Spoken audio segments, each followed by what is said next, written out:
ನಮಸ್ಕಾರ ಸ್ನೇಹಿತರೆ, ಗೃಹಲಕ್ಷ್ಮಿ ಯೋಜನೆಯ ಅಪ್ಡೇಟ್ಗೆ ನಿಮಗೆ ಸ್ವಾಗತ ಸುಸ್ವಾಗತ. ಸ್ನೇಹಿತರೆ, ಗೃಹಲಕ್ಷ್ಮಿ ಯೋಜನೆಯ 18ನೇ ಕಂತಿನ ಹಣದ ಬಿಡುಗಡೆ ಕುರಿತು ಇಲ್ಲಿ ಭರ್ಜರಿ ಗುಡ್ ನ್ಯೂಸ್ ಆದರೆ ಸಚಿವೆ ಲಕ್ಷ್ಮಿ ಹೆಬ್ಬಾಳ್ಕರ್ ಅವರು ಕೊಟ್ಟಿರುವಂಥದ್ದು.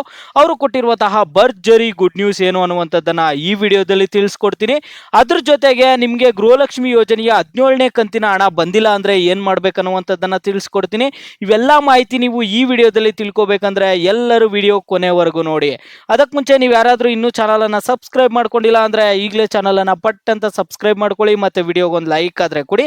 ನೀವು ಕೂಡ ಸಬ್ಸ್ಕ್ರೈಬ್ ಲೈಕ್ ಇಂದ ನಿಮ್ಗೆ ಇದೇ ರೀತಿ ಕಂಟಿನ್ಯೂಸ್ ಅಪ್ಡೇಟ್ಸ್ ಆದ್ರೆ ಸಿಗ್ತಿರುತ್ತೆ. ಈಗಾಗಲೇ ಯಾರು ಸಬ್ಸ್ಕ್ರೈಬ್ ಲೈಕ್ ಮಾಡಿ ವಿಡಿಯೋ ನೋಡ್ತಿದ್ರೋ ಎಲ್ಲರಿಗೂ ನನ್ನ ಒಂದು ಹೃದಯ ಪೂರ್ವಕ ಧನ್ಯವಾದಗಳು. ನೋಡಿ ಸ್ನೇಹಿತರೆ, ನಾನೀಗ ಡೈರೆಕ್ಟ್ ಆಗಿ ಟಾಪಿಕ್ ಗೆ ಬರ್ತೀನಿ. ಗೃಹಲಕ್ಷ್ಮಿ ಯೋಜನೆಯ 18ನೇ ಕಂತಿನ ಹಣ ಬಿಡುಗಡೆ ಕುರಿತು ಸಚಿವೆಯಾದ ಲಕ್ಷ್ಮಿ ಹೆಬ್ಬಾಳ್ಕರ್ ಅವರು ಒಂದು ಭರ್ಜರಿ ಗುಡ್ ನ್ಯೂಸ್ ಆದ್ರೆ ಕೊಟ್ಟಿರುವಂತದ್ದು. ಈ ಒಂದು ಗುಡ್ ನ್ಯೂಸ್ ಅನ್ನ ತಿಳಿದುಕೊಳ್ಳೋದಕ್ಕಿಂತ ಮುಂಚೆ ನಿಮಗೆ 17ನೇ ಕಂತಿನ ಹಣದ ಕುರಿತು ತಿಳಿಸ್ಕೊಟ್ಬಿಡ್ತೀನಿ. ಸ್ನೇಹಿತರೆ ನೋಡಿ, ಕಳೆದ ಒಂದು 2-3 ತಿಂಗಳಿಂದ ನಿಮ್ಗೆ ಹಣ ಬರ್ತಿರ್ಲಿಲ್ಲ. ಅದರಿಂದ ಸರ್ಕಾರದವರು ಏನ್ ಮಾಡ್ಬಿಟ್ರು ಅಂದ್ರೆ 16ನೇ ಕಂತು 17ನೇ ಕಂತು ಹಣ ಆದ್ರೆ ನಿಮ್ಮ ಖಾತೆಗಳಿಗೆ ಜಮೆ ಮಾಡಿದ್ರು. ಈಗ 16ನೇ ಕಂತಿನ ಹಣ ಕೆಲವರು ಬಂದಿಲ್ಲ ಅಂತ ಕಾಮೆಂಟ್ ಮಾಡ್ತಿದ್ದಾರೆ. 17ನೇ ಕಂತಿನ ಹಣ ಒಂದು 30% ಜನ ನಮ್ಗೆ ಹಣನೇ ಬಂದಿಲ್ಲ ಕಾಮೆಂಟ್ ಮಾಡ್ತಿದ್ದಾರೆ. ಗೃಹಲಕ್ಷ್ಮಿ ಯೋಜನೆಯ 16ನೇ ಕಂತಿನ ಹಣ ಬಂದ್ಬಿಟ್ಟು 95% ಫಲಾನುಭವಿಗಳಿಗೆ ಹಣ ಬಂದು ಜಮಾ ಆಗಿದೆ. ಎಲ್ಲರೂ ಚೆಕ್ ಮಾಡ್ಕೊಳ್ಳಿ, 95% ಫಲಾನುಭವಿಗಳಿಗೆ ಗೃಹಲಕ್ಷ್ಮಿ ಯೋಜನೆಯ 16ನೇ ಕಂತಿನ ಹಣ ಬಂದು ಖಾತೆಗಳಿಗೆ ಜಮಾ ಆಗಿದೆ. ಇನ್ನೊಂದು 5% ಫಲಾನುಭವಿಗಳಿಗೆ ಮಾತ್ರ ಹಣ ಜಮಾ ಆಗಿಲ್ಲ. ಈ ಒಂದು 5% ಫಲಾನುಭವಿಗಳಿಗೆ ಯಾಕೆ ಹಣ ಜಮಾ ಆಗಿಲ್ಲ ಅಂದ್ರೆ, ನೀವು ನೋಡಿ ಇಲ್ಲಿ ಕೆಲವರು ಟ್ಯಾಕ್ಸ್ ಕಟ್ಟೋರು ಇರ್ಬೋದು, GST ಟ್ಯಾಕ್ಸ್ ಕಟ್ಟೋರು ಇರ್ತಾರೆ, ಮತ್ತೆ ನಿಮ್ಮ ಒಂದು ಮನೆಯಲ್ಲಿ ಗೌರ್ಮೆಂಟ್ ಎಂಪ್ಲಾಯ್ ಇರ್ಬೋದು, ಮತ್ತೆ ನೀವು ನಿಮ್ಮ ಒಂದು ರೇಷನ್ ಕಾರ್ಡ್ಗೆ KYC ಮಾಡಿಸದೇ ಇರ್ಬೋದು. ಈ ರೀತಿಯಾದ ಕಾರಣಗಳಿಂದ ಇನ್ನು 5% ಜನರಿಗೆ ಗೃಹಲಕ್ಷ್ಮಿ ಯೋಜನೆಯ 16ನೇ ಕಂತಿನ ಹಣ ಆದ್ರೆ ಬಂದಿಲ್ಲ. ಈಗ ಗೃಹಲಕ್ಷ್ಮಿ ಯೋಜನೆಯ 17ನೇ ಕಂತಿನ ಹಣ ಯಾರ್ಯಾರಿಗೆ ಬಂದಿದೆ ಅಂತ ನೀವು ಕೇಳೋದಾದ್ರೆ, ಸ್ನೇಹಿತರೆ ಗೃಹಲಕ್ಷ್ಮಿ ಯೋಜನೆಯ 17ನೇ ಕಂತಿನ ಹಣ ಬಂದ್ಬಿಟ್ಟು ನಿಮ್ಮ ಖಾತೆಗಳಿಗೆ 70% ಫಲಾನುಭವಿಗಳಿಗೆ 70% ಫಲಾನುಭವಿಗಳಿಗೆ ಗೃಹಲಕ್ಷ್ಮಿ ಯೋಜನೆಯ 17ನೇ ಕಂತಿನ ಹಣ ಬಂದು ಜಮಾ ಆಗಿದೆ. ಇನ್ನು 30% ಫಲಾನುಭವಿಗಳಿಗೆ ಹಣ ಬಂದಿಲ್ಲ.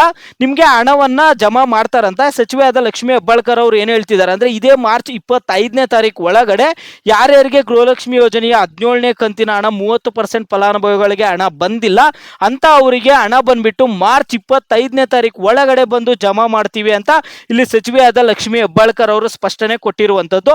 ಈಗ 16-17ನೇ ಕಂತಿನ ಹಣದ ಕುರಿತು ನಿಮಗೆ ಗೊತ್ತಾಯಿತು. ಈಗ ಗೃಹಲಕ್ಷ್ಮಿ ಯೋಜನೆಯ 18ನೇ ಕಂತಿನ ಹಣದ ಕುರಿತು ಮಾತನಾಡೋಣ. ಸ್ನೇಹಿತರೆ, ಗೃಹಲಕ್ಷ್ಮಿ ಯೋಜನೆಯ 18ನೇ ಕಂತಿನ ಹಣ ಕೂಡ ನಿಮ್ಗೆ ಇದೇ ತಿಂಗಳಲ್ಲಿ ಜಮಾ ಮಾಡ್ತಾರೆ. ಯಾಕೆ ನಿಮ್ಗೆ ಇದೇ ತಿಂಗಳಲ್ಲಿ ಹಣ ಜಮಾ ಮಾಡ್ತಾರಂತ ಹೇಳ್ತಿದ್ದೀನಿ ಅಂದ್ರೆ, ಸ್ನೇಹಿತರೆ ನೋಡಿ, ಪ್ರತಿ ಹಬ್ಬಕ್ಕೆ ನಮ್ಮ ಒಂದು ಕಾಂಗ್ರೆಸ್ ಸರ್ಕಾರದವರು ಒಂದು ಗುಡ್ ನ್ಯೂಸ್ ಆದ್ರೆ ಕೊಡ್ತಾನೆ ಇರ್ತಾರೆ.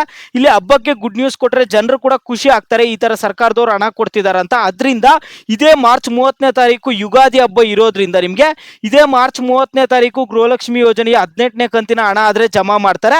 ಮತ್ತೆ ಇನ್ನೊಂದೇನಂದ್ರೆ, ಇದು ಫೈನಾನ್ಷಿಯಲ್ ಇಯರ್ ಎಂಡ್ ಆಗಿರೋದ್ರಿಂದ, ಇದೇ ಮಾರ್ಚ್ ತಿಂಗಳು ಫೈನಾನ್ಷಿಯಲ್ ಇಯರ್ ಎಂಡ್ ಆಗಿರೋದ್ರಿಂದ ನಿಮ್ಗೆ ಏನ್ ಮಾಡ್ತಿದಾರೆ ಅಂದ್ರೆ, ಗೃಹಲಕ್ಷ್ಮಿ ಯೋಜನೆಯ 18ನೇ ಕಂತಿನ ಹಣ ಇದೇ ತಿಂಗಳಲ್ಲಿ ಕೊಡೋದಕ್ಕೆ ಫೈನಾನ್ಷಿಯಲ್ ಡಿಪಾರ್ಟ್ಮೆಂಟ್ ಜೊತೆ ಈಗಾಗಲೇ ಮಾತುಕತೆ ನಡೆದಿದೆ. ನಿಮ್ಗೆ ಇದೇ ತಿಂಗಳಲ್ಲಿ ಗೃಹಲಕ್ಷ್ಮಿ ಯೋಜನೆಯ 18ನೇ ಕಂತಿನ ಹಣ ಕೂಡ ಬಂದು ನಿಮ್ಮ ಖಾತೆಗಳಿಗೆ ಜಮಾ ಆಗುತ್ತೆ ಸ್ನೇಹಿತರೆ. ಈಗ ಗೃಹಲಕ್ಷ್ಮಿ ಯೋಜನೆಯ 16 ಮತ್ತು 17ನೇ ಕಂತಿನ ಹಣ ನಿಮ್ಗೆ ಬಂದಿದ್ಯಾ ಬಂದಿಲ್ವಾ ಅನ್ನುವಂಥದ್ದು ಪ್ರತಿಯೊಬ್ರು ವಿಡಿಯೋಗೆ ಲೈಕ್ ಮಾಡ್ಬಿಟ್ಟು ಕಾಮೆಂಟ್ ಮುಖಾಂತರ ತಿಳಿಸಿ. ನಿಮ್ಗೆ ಹಣ ಬಂದಿದ್ರೆ ಹಣ ಬಂದಿದೆ ಅಂತ ವಿಡಿಯೋಗೆ ಲೈಕ್ ಮಾಡ್ಬಿಟ್ಟು ಕಾಮೆಂಟ್ ಮುಖಾಂತರ ತಿಳಿಸಿ. ಹಣ ಬಂದಿಲ್ಲ ಅಂದ್ರೆ ವಿಡಿಯೋಗೆ ಲೈಕ್ ಮಾಡ್ಬಿಟ್ಟು ಕಾಮೆಂಟ್ ಮುಖಾಂತರ ತಿಳಿಸಿ ಹಣ ಬಂದಿಲ್ಲ ಅಂತ.